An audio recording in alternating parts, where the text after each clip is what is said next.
Hi everyone, and welcome to week 7, where we're going to be continuing to study from master artwork. This time, however, I'll be diving a little bit deeper on how they compose and even learn a little bit about their techniques. While we can't learn everything about design in one term, let alone in a week or two, I'll be sharing some general terminology and compositional tools that'll help you get started in the right direction. Now, whether these terms are completely new to you or something you've come across already, I guarantee that you'll encounter them time and time again throughout your artistic journey. For the first few chapters, we'll be exploring these concepts of composition and making quick notes and studies from these master artwork. Towards the end, I'll be showing how to do a more in-depth study to get a little insight into their drawing or painting techniques. Without further delay, let's jump straight into observing some great artwork. Chapter 1: Focal Point and Placement. Let's talk about the focal point. If you look up the definition, it basically states that it is the center of interest or activity. It's a very simple concept, but it is one of the most fundamental principles when it comes to creating a picture. For this chapter, we'll talk about a few different ways on how different artists show their focal points. And there's usually two main ways. One way is to point at it. The other way is to frame it. Or just as common, it can also be a combination of the two. Looking back at some of the artists we featured during last week's lecture, we can see here with Edgar Payne's work on how he is using these principles in order to make it clear to the viewer on where he wants us to look. Starting with the artwork to the left, we can see in his painting that the clear subject is the man in the orange outfit. And from here, we can also see that the mules are creating this sort of arrow that points to that focal point. If we take a line through some of these rocks,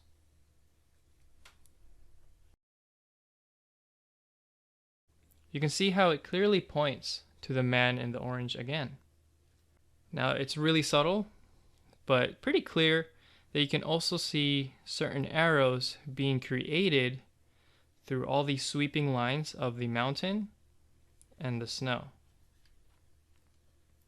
He's also chosen to frame the subject against a blue atmospheric background with the mountains.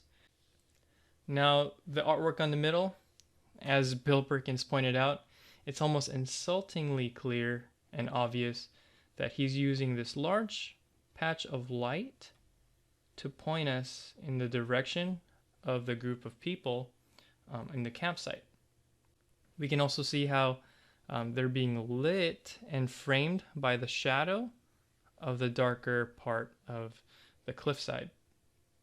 Moving on to the right and final piece, we can see these Native Americans and on their horses, how they're all being pointed with these arrows with the horizon area and the cliffside mountains. And this one has a more obvious framing where they are pretty much just dark shapes against a very light background, where their silhouette stands out very clearly against the sky. And on a more subtle note, they're also looking in the direction of the smoke. So that's also a sort of secondary focal point. You can see here with the clouds how he designed it to also be an arrow to help support that composition. So there's many things going on here on how he's taken us through his painting and how he designed it very clearly. You can also see the subtle framing and pointing of the foliage from the ground to our subject matter. Now, even though Edgar Payne was primarily a landscape painter, we can see here from the samples on how he added figures into the environment in order to give us a little bit of a narrative, or to simply help us viewers relate to the scale and overall mood of the surroundings. Next up, we're going to take a look at American illustrator Mead Schaefer on how he used these similar principles just like Edgar Payne. Starting with the left piece, where we also did a study of this in chapter 6, we can see clearly how the figure's face is being pointed at and framed at the same time with this light in the back. We can also see how these shapes, as subtle as some of these are, they're basically just triangles which act like arrows pointing us to our subject. We can also see hints of his hands being framed against the darker background, as these are definitely secondary focal points in order to tell more about the narrative of the piece. Next, in the center piece, we can also see our subjects being pointed at with the rifles pointing from the outside of the frame towards the center where our subjects are. We can also see the framing of the foliage in the back against their silhouettes, all the way across. From there, we can also see interesting shapes happening that kind of take place of an arrow, again leading us to our main focal points. Now, the reason I like this one so much is with all the textural quality and colors, you can see how he's really planning things out in terms of how he's designing his shapes in order to support where the viewer is supposed to look. And finally, to the right here, we can clearly see our subject being framed by the lighter background and also being pointed at by these sharper arrows. We can also see this shoe or part of the leg and kind of telling us a little bit of the narrative, but also again pointing straight at her.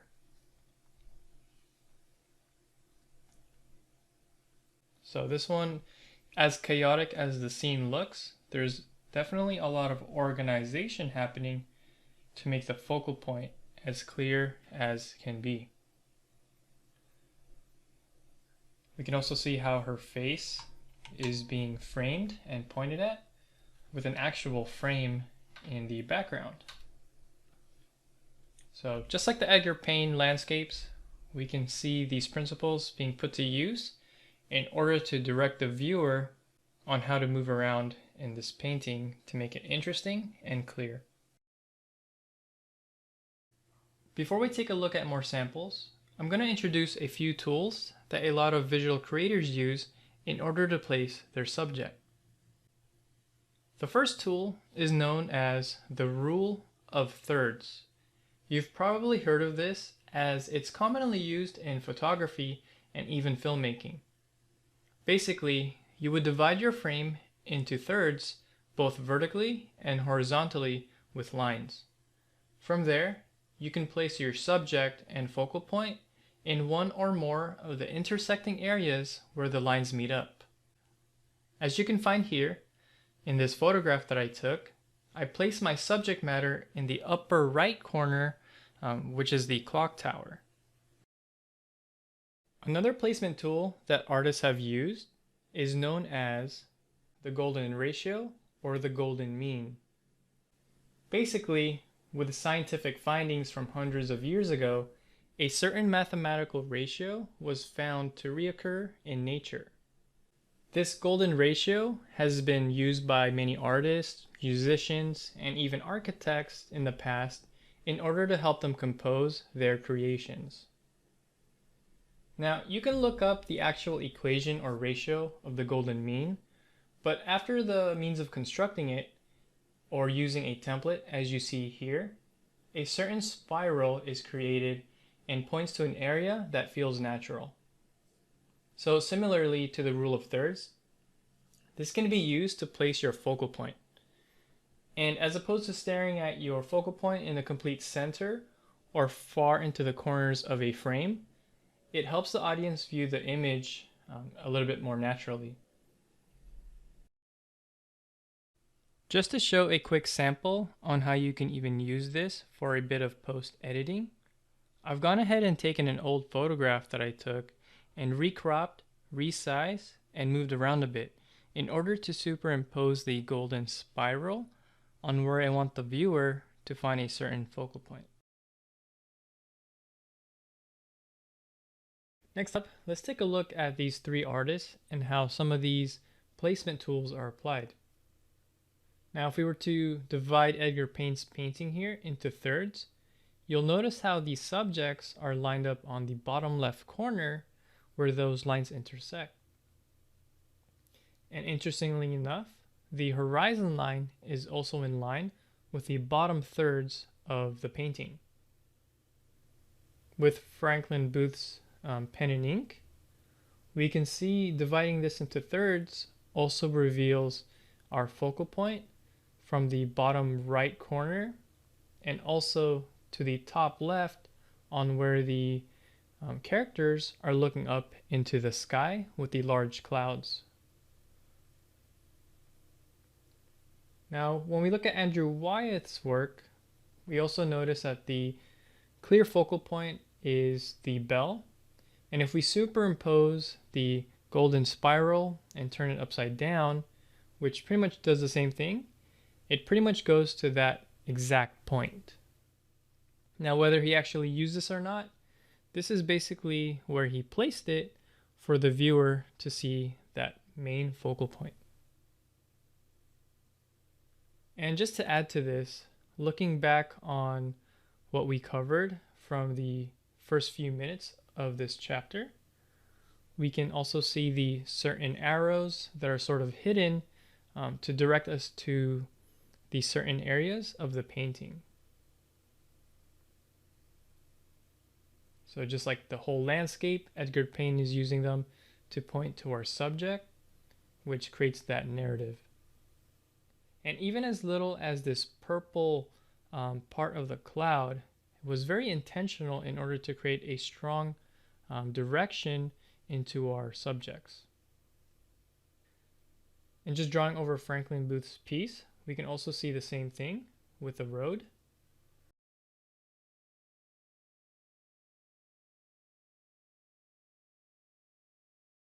As well as a lot of these amazing curves that point back and forth to our subjects. So you can see how he carefully designed the curves of this tree to make it look elegant, but also just to disguise these arrows that help us navigate through his artwork. And for Wyeth, it's very simple, but there are very strong diagonal lines that was intentional, both created by the natural setting, but also even some of the cast shadows to point us to the bell. Before we end the chapter, let's take a quick look at some samples from film and television and how some of these are being used as well.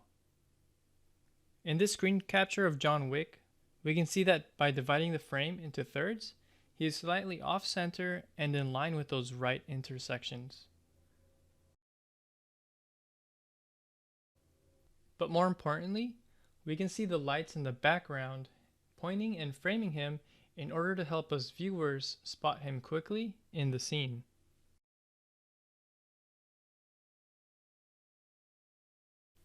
Next up, we have a screenshot from the TV series The Pacific.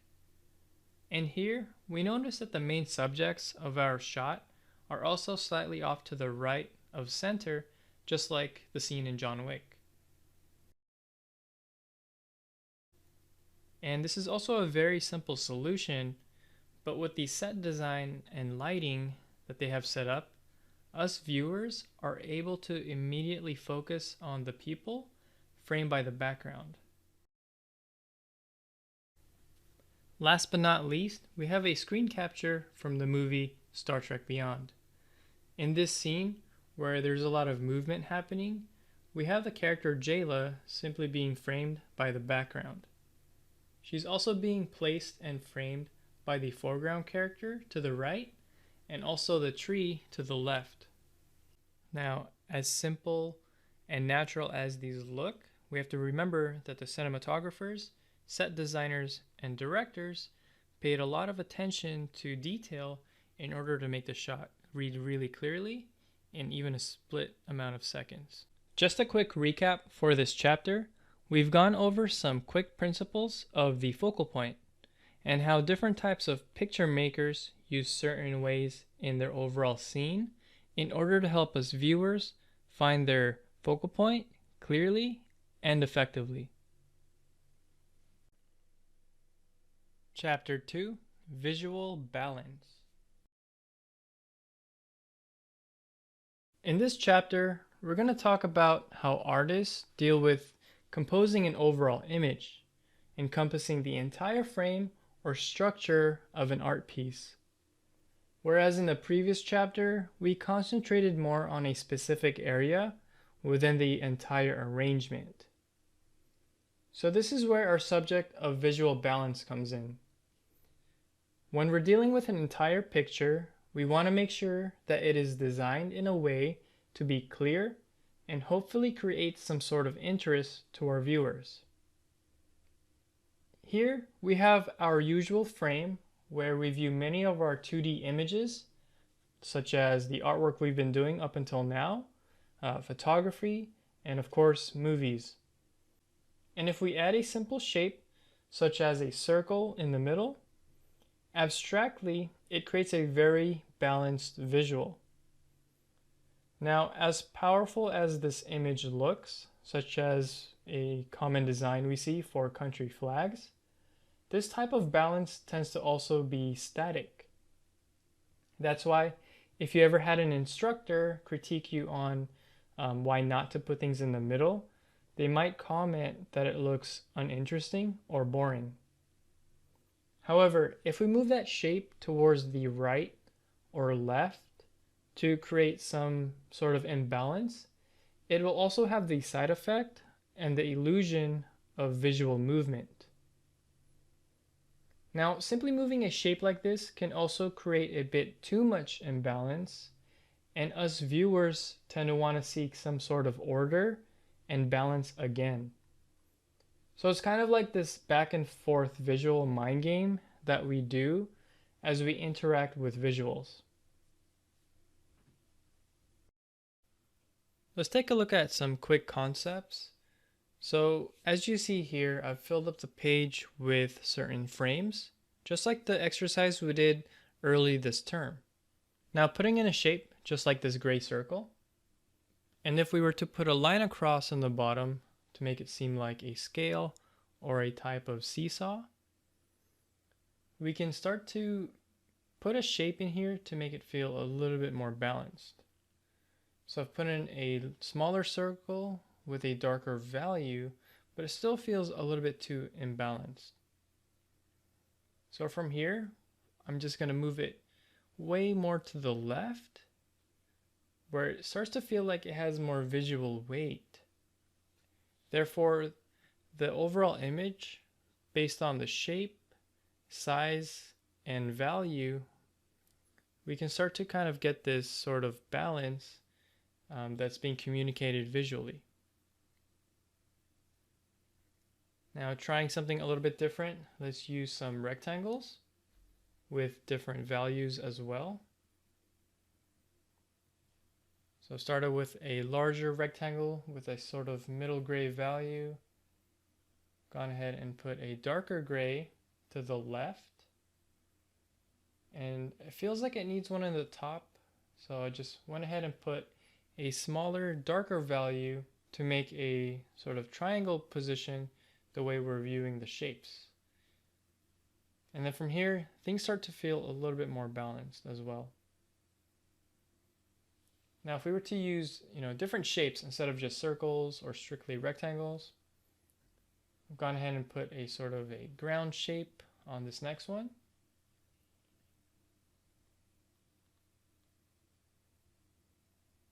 From there, I can put in a rough triangle. This could represent anything, maybe a mountain, a building, a vehicle, or even a character. But once I have that shape down, it starts to feel like I need something on the bottom right corner. So similar to our other abstract designs with using shape, I feel like it needs a smaller object to the bottom, which I've gone ahead and made a little bit lighter.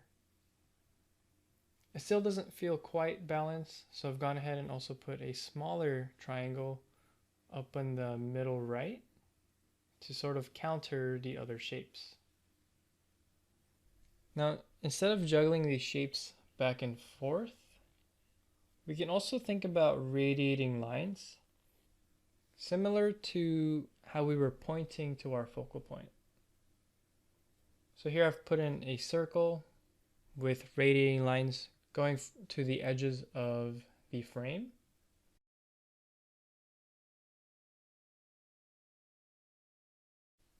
And from here, it starts to feel like it has a bit of structure and overall support from the rest of the composition. Lastly, we can also use some organic lines, such as this S curve that's waving around the entire frame. Starting from a top right corner and moving my way down. Even though as this feels a little bit more organic and loose, there's something about it in the way the shapes it's creating to make it feel a little bit visually pleasing or balanced. But let's take a quick break from all that abstract theory and actually try to see it in action through doing some quick master studies. And first up, we got Alphonse Mucha. So here I'm just doing a quick shape study. Now this isn't necessarily the same type of study I did in week 6 when we were trying to look for whether this was form, mass, or line. I'm just trying to find the overall shapes with quick tones, just so I can see how he's balancing these in terms of visual design. And what you'll notice from doing a quick study and just kind of seeing it from far away, you can see that the overall shape of the figure and her face is being framed by the shadow in the background, but it's also helping balance the overall shapes from top to bottom. Now, if we didn't have that shadow on the top, a lot of this would feel a little bit off balance, being that all the values are moved over to the right. So that simple top shadow does several things, which is create visual balance. It does a little bit of framing and also points to the subject's face. And as we move on to something a little bit more complex with way more shapes in the composition, here you'll find in Bernie Wrightson's piece how he's carefully composing all of these elements to get to the focal point. But the fun thing about this is a lot of the visual balance that's happening is in the small little areas. So up where there's the clouds, he's putting little pockets of dark in there to balance out the composition from left to right. He's also doing the same thing with the cast shadows of the figures. Since they're both to the left of the frame, he has a very long cast shadow that pretty much goes to the other side of the frame to kind of anchor them. And you'll notice that the dark sky is on the upper thirds. Since it's such a dark value, he has to balance it out with a larger light value encompassing 2/3 of the frame below. And as for those fissures, the cracks on the ground, whether or not he looked at reference, he definitely designed these shapes in order to keep balancing the overall image. So instead of thinking about which rock has to be accurate, What he's thinking about is his overall subjects, his focal point, and how this can work together as a composition. Next up, we have something slightly more complex in terms of shapes with Dean Cornwell's amazing painting here. And just like Mead Schaefer, he was also an American illustrator that pretty much comes from the same branch of school. And the really fun thing you'll find from Dean Cornwell's pieces is the way he uses a lot of these little shapes to kind of weave you in and out of his paintings. And every time I look at his paintings or do a quick study, I tend to find something a little bit new or a little bit different. And while I was doing this study, it was really fun to see how he's constantly pointing to the subjects in the illustration, and even the people to the very left, which are kind of just observing the conversation. He's definitely just thinking of them as just shapes to help balance out the overall composition. And even on the very bottom right corner, you'll see that little chain ring or whatever metal piece that is. He definitely put that in there to just balance out his composition once again. And one thing I found pretty funny in this painting is, since we've been talking a lot about arrows, is how there's a little arrow or triangle pointing at the man's face with that blue line, which I didn't see before. So Dean Cornwell, he's definitely a master of taking you throughout his whole painting with little shapes, lines, and little tonal values to keep you interested in looking around his whole painting. Next up, we got Kang Lee, who's been an influential concept artist for many years now. Now, besides the amazing worlds he was able to create, he was also a great designer when it came to composing all of these elements. So it's obvious that the focal point is where the people are, and where there's a large amount of contrast in the lava flow. But what you'll notice is to the left, he has these little rocks that help balance out that composition, since most of the visual weight is on the right side. And he's even put little hints of the lava to the very left, even though it's a little bit more faded and smaller. It definitely helps with balancing everything visually. So a nice simple concept, but still using a lot of the principles that the older masters have done before. For this next one, I won't be doing a quick study. However, let's just observe this and try to find those elements that we've talked about. So I picked this one in particular by Paul Felix, since it has a very symmetrical looking design where he put his main focal point in the very center. Now, I know in the beginning I mentioned about the dangers of putting your subject in the center, but what you can find here is how he's made some asymmetrical elements in his design, so it creates that visual balance, that's not too monotonous. And he's achieving this by certain elements such as the light clouds to the very right, and all the way to the opposite end on the bottom left corner, he has a darker value for that tower. And also in terms of how he's actually lighting the background with the overall city, you can see how he's using a diagonal line that cuts across. So instead of making it straight with the horizon line, he's made it into a diagonal to really design out how he wants you to move around his piece. So just like Edgar Payne's work and Dean Cornwell's, we can find how he's trying to take us through his entire piece through the use of hidden lines and arrows that take us across different sections of the entire artwork. Before we end this chapter, let's take a look back at the study we did for the Sicario screenshot. Now, as simple as this shot is, you can see those elements now that the set designers and the cinematographer has used in order to take us across the entire shot. Now, over here to the very right, you can see that little dark area that we've even put in our study to show that there's an element there, regardless of how small it is, helps balance out the composition. And all the way from her helmet that's on the ground, the people in the background that are talking, where the car is, we can see how they're all really just placeholders for the overall composition of this shot. So even though this is film and it's basically moving pictures, you can see how these cinematographers are thinking the same way that all of the illustrators and painters are thinking when it comes to designing out a picture.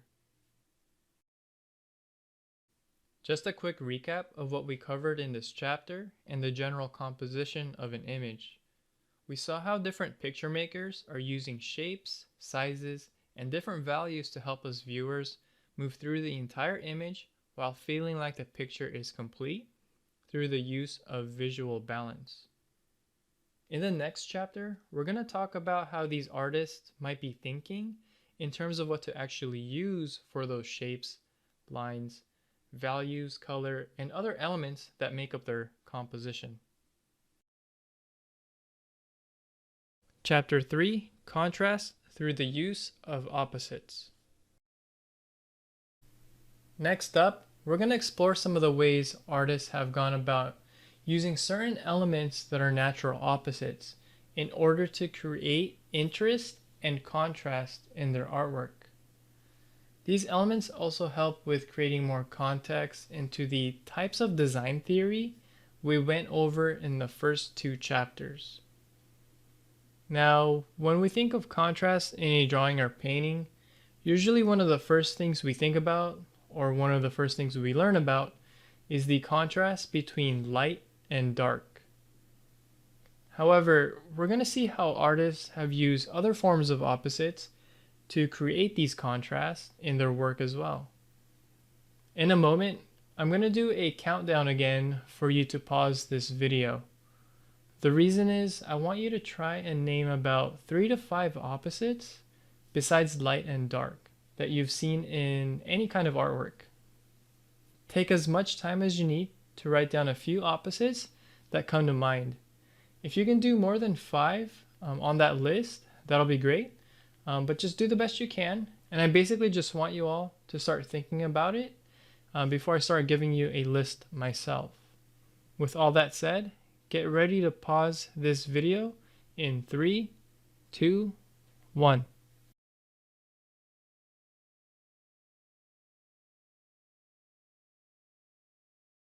Now, I'm going to share some of the ones I've come to observe from many old masters and some of my favorite artists. So of course, the first one being light and dark, as we've already come to know.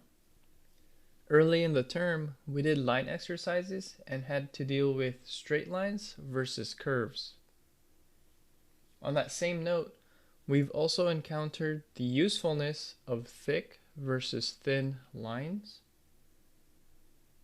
Now, as a painter, you're constantly dealing with warm versus cool colors. Some of my favorite things to play with are the concept of 2D versus 3D, or another way to put it would be flat versus depth.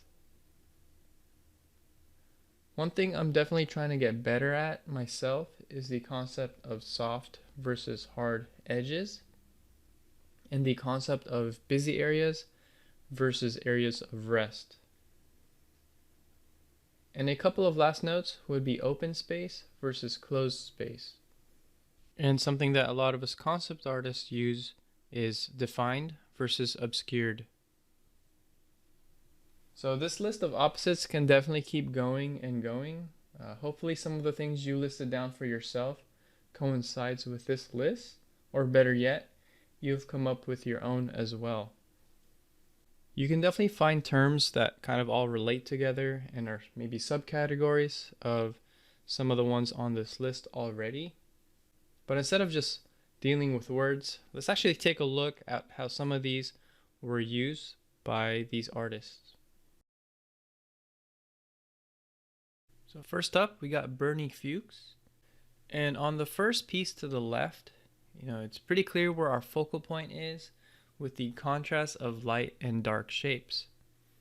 And there's pretty much, secondary focal points here for sure, as there's a lot of contrast on the vehicle besides the, man and woman who have the darker clothes with the white gloves and white shirt. We can also observe the concept of busy and detailed areas versus open and simplified areas to the right. And the play on these opposites really help us viewers see the focal point immediately as they're being framed by the more simplified area. And over to the right, we can see the play of warm versus cool, where even though the majority of the painting is in this bluish tone and with a little bit of green, everything's very cool except for her red lipstick, which Bernie really emphasized. That way our eye immediately goes to her face. And we've talked about focal points and how things get pointed towards it, either through lines or even getting framed. But besides lines, the play of opposites also help us get directed into a focal area pretty quickly. Another set of opposites that Bernie was really good at is the use of his techniques with these paintings, is how he has a lot of textured and loose brush strokes versus areas that are more simplified, a little bit smoother, to really contrast with his subject matter. Next up, we got work by Andrew Wyeth again. And I really love his work because of the way he's designing simple areas versus complex areas as well. You always get this sort of texture and noise versus quiet and simple shapes. That's definitely the kind of look he was going for to achieve certain moods in his work. You can even see the use of line and both thick and thin that takes us across the rhythms of his pieces. Over to the left, you can see how the lines lead up to the tree, where he basically has those radiating lines that just go off into the shape.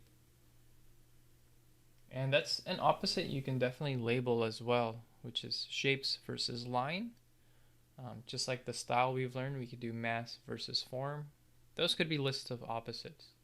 And over to the right, he has small shapes versus large shapes. And as simple as that opposite may be, I often don't see enough artists, definitely a lot of students, use it enough in their work. And before moving on to a different artist, let's look at a few more things that Wyeth is using for his opposites.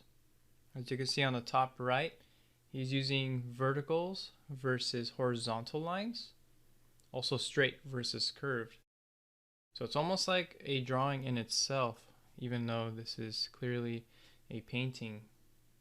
We have soft versus sort of hard, gritty texture in the use of this painting, and also defined versus obscured areas, such as her silhouette being fairly clear.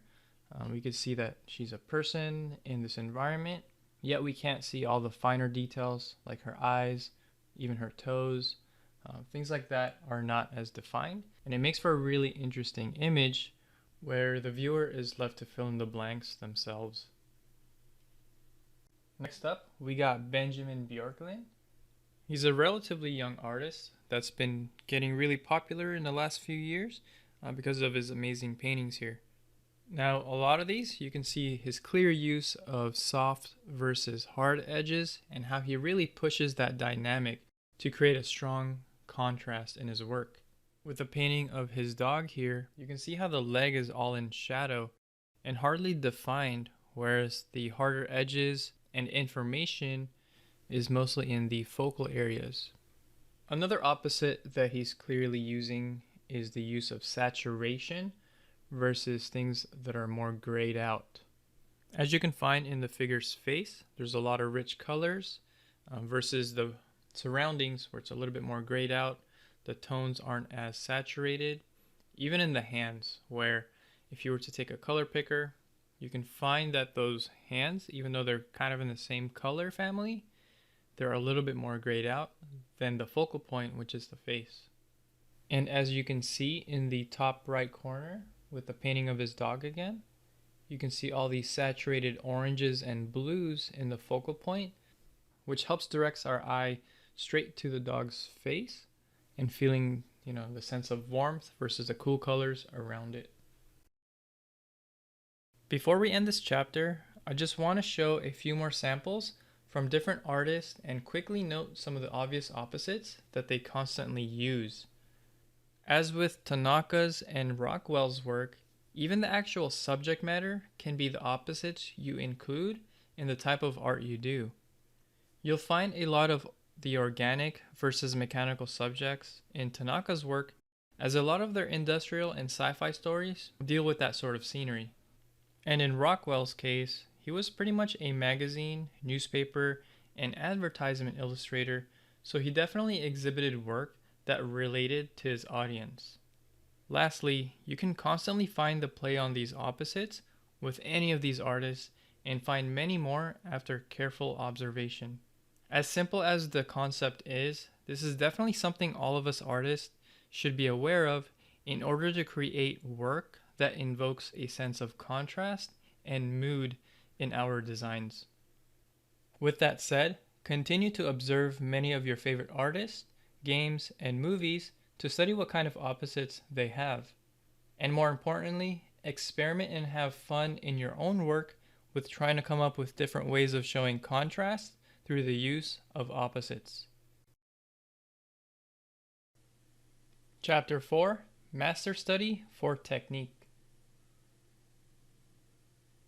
In this chapter, we're going to learn how to apply some of the things we talked about in the previous lectures and also figure out a master's technique by doing a longer study.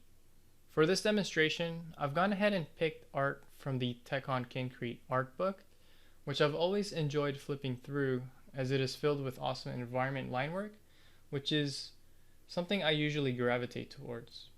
So just like me, when you do this assignment, you want to make sure you pick your favorite artists with work you really want to learn from.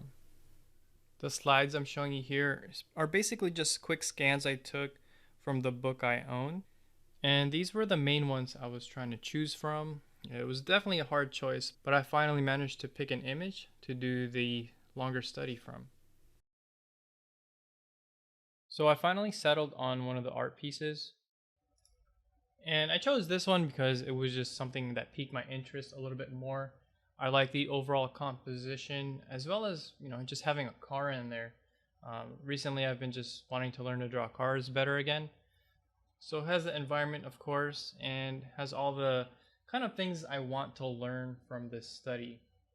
Now, before I actually do the in-depth study where I'm copying the technique and trying to figure things out, I'm going to show you guys how to do the first part of your assignment this week, which is to do the quicker studies based on the previous lectures. So as you see here, I made an extra copy and I'm basically just gridding it out based on the rule of thirds. And based on that, I can see that the focal point, which is the car, falls on the intersection to the bottom left. Because when I was first looking at this book, or when I was first looking at this image up close, I was just looking at all the details. I kind of forgot where the focal point was. So I just wanted to make sure based on the contrast and the actual maybe grid, that how they're offsetting it to that area. And then after that, I've decided to just do a quick little sketch study where I can just try to figure out the kind of lines and contrast that's created to support the focal point.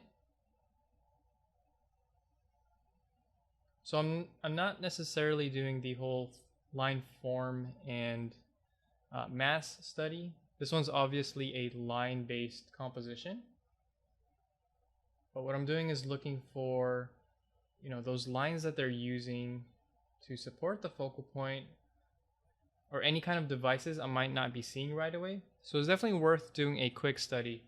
So for the little sketch study, I think I spent about maybe 5 minutes just kind of sketching it out, finding my shapes and looking for these compositional tools they might have used.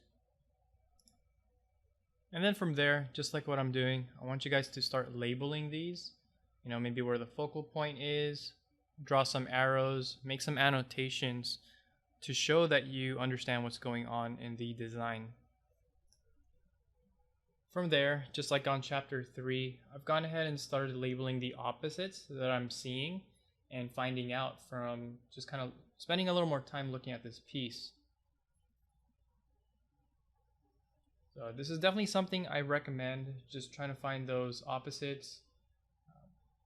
As I looked around, I was kind of changing my words, my nouns, my adjectives, just to really get a sense of what they're using when it came to designing this out. And there's no wrong or right answer to this. This is more of us really trying to figure things out on our own. Because as a designer, you're going to be tasked in a studio where your creative directors, art directors are going to have certain directives about what to use for your inspiration when you're on a certain project. So this is the kind of research you're going to need to do when you start working in the field. And this is something you don't necessarily are going to be showing your clients, your directors. This is more for yourself so you could do the job efficiently and hopefully in the way that they're actually wanting you to get the look of a project. And then lastly, I'm just doing a quick trace over of the major shapes so I can remind myself what to keep track of when I start this image. Because even for myself, like I've been putting off doing studies from this book because it's pretty intimidating seeing all those like amazing line work. So just like the first couple of weeks where I had you guys do some trace overs on the still life images, this is basically what I'm doing and how to apply it. So when I do the actual drawing, I'm aware of the major shapes that I need to break down. Now that I've done the quick study, I'm feeling a lot more confident in tackling this master study. So first up, I'm basically just testing out some brushes that I can feel comfortable drawing these lines in. And these are all just Photoshop default brushes where they kind of have that pencil texture to it. And I believe they're actually labeled as pencil names as well. So once I got that down, based on the study I did, I remembered what large shapes to kind of start off with. And this is the actual size I'm drawing in. It's really small. On my monitor, it's the size of a index card. Maybe about 4 or 5 inches across. So whenever you start an image, just remember you want to work from big to small. As amazing as all these details are in this drawing, I don't want to get caught up in that. I want to get the major shapes, the major volume, and the composition. Now, even though this is sped up, I'm definitely moving around as fairly quickly in plotting out where I want these objects. I'm not going to be 100% accurate, but close enough to where the overall scene will read. And again, this is going to be different for everyone depending on what artwork they're going to copy from. Also, if you're doing this traditionally, of course you can't zoom out. But just like my previous suggestions to a lot of you that are doing a lot of the work traditionally, you want to stand back away as far as you can from your work. Take a break. That way you can get some fresh eyes and see your overall composition. On that note, I've slowed down the video in this section because here, when I'm kind of getting the overall block in, I'm flipping my canvas back and forth just so I can see the mistakes I made or any kind of adjustments I need to follow up on.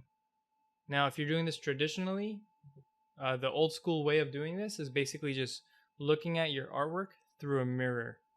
And when it's flipped around, your brain will kind of refresh and your eyes will be able to pick up any mistakes pretty quickly. And with that said, you kind of just keep plugging along until you're happy with the overall composition. Even in these moments, I was really tempted to just zoom in and start detailing right away.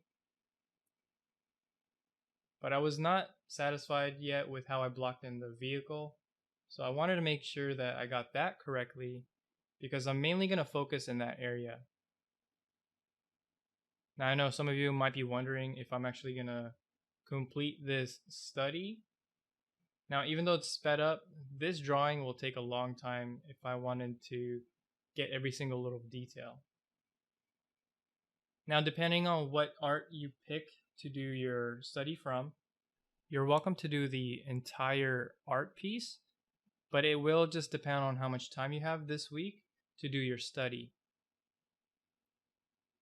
But rule of thumb, I want you guys to spend at least maybe 3 to 4 hours on this long study. So you could definitely just do a section of the artwork you pick, especially if it's a detailed painting or even an elaborate drawing, just like this Tech on Concrete artwork. Just remember, the goal here is to learn the technique and how they apply their medium, learn about what they're using for their composition, and also just to get some drawing and painting practice in. So I think about 3 to 4 hours minimum is a good amount of mileage for the week. And then the quick studies, they shouldn't take too long as you're just annotating and doing some quick notes for each page. But this type of studies shouldn't feel tedious because just like everyone showed me from week 1, you guys all have favorite artists or any kind of movies that you're inspired from or even some video games. So to make the assignment really fun, just make sure you're picking artwork that you really enjoy looking at. And also just picking artists that you really admire and super curious about on how they do their artwork and how they come up with their designs. Now from here, I'm feeling pretty good about where my major shapes are, and I feel like I got my entire lay-in blocked in. From here, I'm pretty much ready and feeling pretty confident on going into the more final line work. Just a quick tip for you Photoshop users, make sure you save your lay-in on a separate layer so you could do your line work on top or any kind of painting especially. Now what you see here is I've gone ahead and locked my layer so I'll get an error when I try to paint on it. I even color coded it red as you see here. That way I remember not to draw on it. And from here I'm just trying to prepare to do the final line work. I'm testing out several brushes just to see what I prefer to get that final pencil look, or at least close to it. And later on I'm going to be tweaking that brush setting just a bit, but I'll slow it down in that section so I can walk you guys through it. And right here, I'm just going to be going through it real time. And then towards the middle and end, I'm going to speed up the recording gradually. The reason I want to show you in real time, because I'm sure some of you are curious on how fast I'm going about making my lines. And all of the big decisions and planning is already there because I spent time doing the lay-in, making sure my proportions are where I want it. So definitely don't move into this stage if you're not satisfied with the overall proportions and overall shapes of the artwork you're studying. For the lay-in, I spent about 20 minutes when I was zoomed out. If I did this traditionally, it would have probably taken me twice as long, just because I need to stand away from my drawing, and of course pencil can get a little bit messy. But if I was doing this with the pencils, I would pretty much approach it the same way. I might even use better paper, such as vellum, or just a nicer drawing paper that's a little bit thicker. I would probably, if it was really elaborate, I would even use a bit of tracing paper. So just like in the first couple of weeks when we had to do some breakdowns, that would really save some time into doing the lay-in. From here, I actually have the image on another screen since that overall drawing was a little bit too small. But I have it up here in this top left, that way you guys can see what area I'm drawing. Later on, when I zoom in a little bit more into the car, I will zoom in as well with the reference. That way you can see, what areas I'm paying attention to. And right now, the size of this image on my monitor is about the size of a regular paper, a little bit smaller maybe. but this feels like a more natural drawing size or drawing position. From here, I've sped up the video just a little bit, just to kind of get through the initial line work. And one thing I want you guys to pay attention to is I'm still trying to construct the overall shapes and forms. I'm using the center line. I'm trying to line up some areas, almost like perspective. So all of the skills you guys have learned from week 1 to 5, this is where it all comes to the test,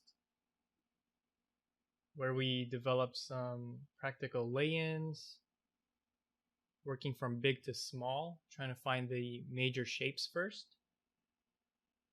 and then just being able to confidently put down some line work while being able to double check your work constantly to fix those mistakes. But in terms of trying to get this 100% exact, whatever artwork you're doing, don't try to do that. You want to apply all the skills we've learned, all the tools and techniques. Because if you're just copying this and on autopilot, you're not really going to learn much. We're not training to be a copy machine or be like a camera. We are basically just reverse engineering and trying to learn what these artists are doing. You can think of it like being a musician and you're learning how to play piano, basically just playing a piece that's already been created. So that way you can learn your notes and how to do your chords, etc. This is going to be the final stage of the demonstration. But before we do that, I'm going to show you how to save a brush that you edit. So under the brush panel, when you save certain settings, such as turning on the opacity or size jitter, you're going to click on this bottom tab on the brush panel. This will help you save the current brush that you're on. From there, you could name it, and it should end up at the very bottom of your brush presets list by opening up the brush presets manager, which is also the tiny button next to the other one we just pressed. And from there, you just drag and drop, and you could reorder your brushes. That way, you can access it a lot easier. And then from there, you should be good to go. Since this is the final stage, I'm going to have it in real time for about a couple minutes. Since my overall image has already been blocked in, I've refined my lines and shapes to where I'm pretty satisfied into going into the main details now. And in this beginning part, I'm going a little bit slow. I'm just trying to think about where to start and how to apply the textured brush.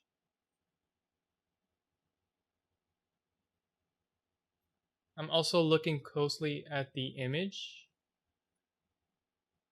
just so I can see the type of marks that they are actually making with a pencil and trying to imitate it.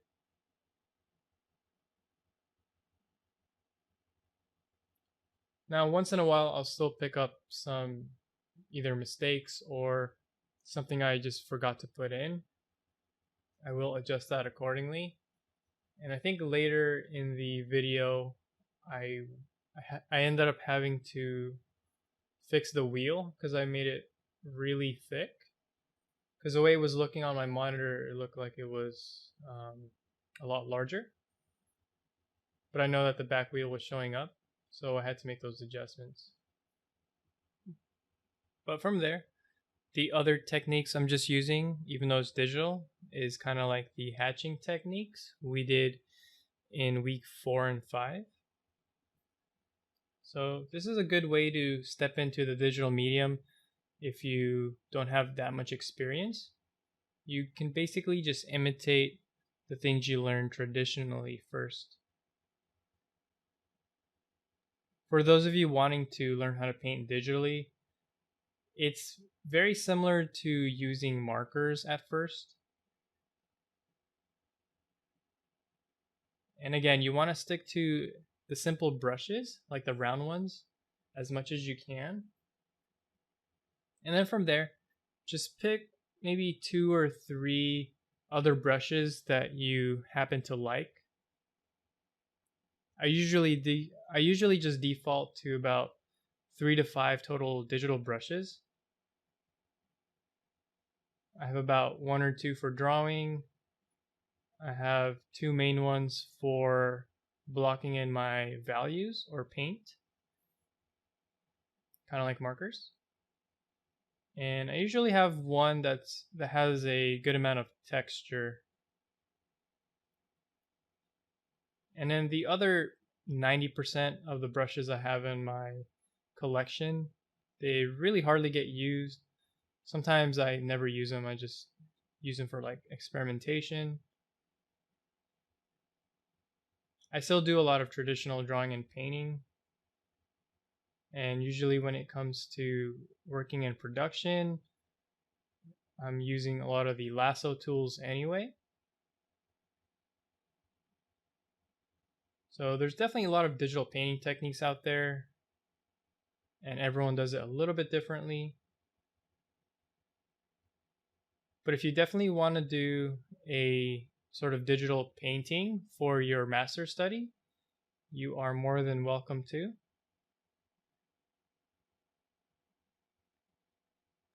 And again, just start off with simple black and white. If you want to try color, feel free to do so. We can talk about certain techniques if you make it to the Q&A or write in the forums. But this is definitely your chance to try out some different mediums while doing a master study. Because the nice things about master study is, all the hard choices are already made for you.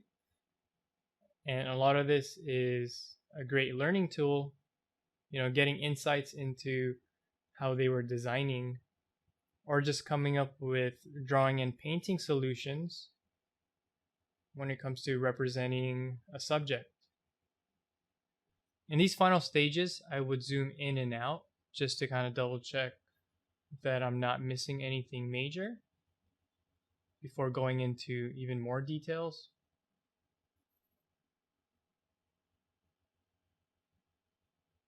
Now, I think on my own time, I'm definitely going to continue with this study, maybe try to complete the whole image.